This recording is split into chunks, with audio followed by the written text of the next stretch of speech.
एक समय की बात है। एक अमीर युवक ने भगवान बुद्ध के बारे में सुना। उसने जाना कि बुद्ध का ज्ञान और उपदेश हजारों लोगों का जीवन बदल रहा है। लेकिन वह अहंकारी था और सोचता था कि पैसा ही दुनिया में सबसे बड़ी ताकत है। उसने निर्णय लिया कि वह बुद्ध के पास जाएगा और अपने धन और तर्क से उन्हें पराजित करेगा। युवक बुद्ध के आश्रम पहुंचा और उनसे बोला, गौतम, आप हमेशा त्याग और सादगी की बातें करते हैं, लेकिन यह दुनिया पैसे से चलती है। अगर कोई गरीब हो तो उसका कोई सम्मान नहीं करता। फिर आप कैसे कहते हैं कि धन मायने नहीं रखता? बुद्ध मुस्कुराए और बोले, तुम्हें सच में लगता है कि केवल धन ही जीवन का सबसे महत्वपूर्ण तत्व है? युवक ने गर्व से कहा, बिल्कुल, धन के बिना कोई कुछ नहीं कर सकता।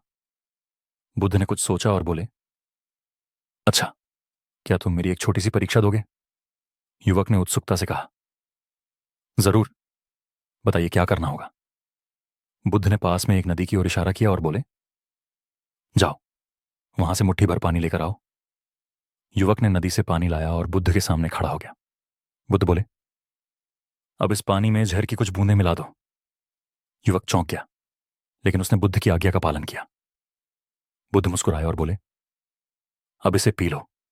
युवक घबरा गया और बोला, लेकिन यह तो जहरीला हो गया है, मैं इसे कैसे पी सकता हूं? बुद्ध बोले, यही धन का स्वभाव है।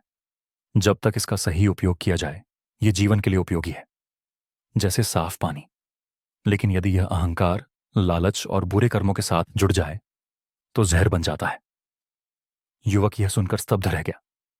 उसे समझ में आ गया कि धन स्वयं बुरा नहीं होता, लेकिन यदि यह गलत तरीके से अर्जित किया जाए या अहंकार का कारण बने तो यह जीवन को जहरीला बना देता है।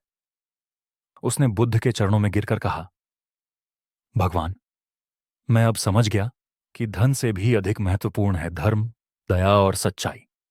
कृपया मुझे सही मार्ग दिखाइए। बुद्ध ने मुस्कुराते हुए कहा, सच्चा धन वह है जो परोपकार में लगाया जाए, और सच्ची खुशी वह है जो दूसरों की भलाई में मिले।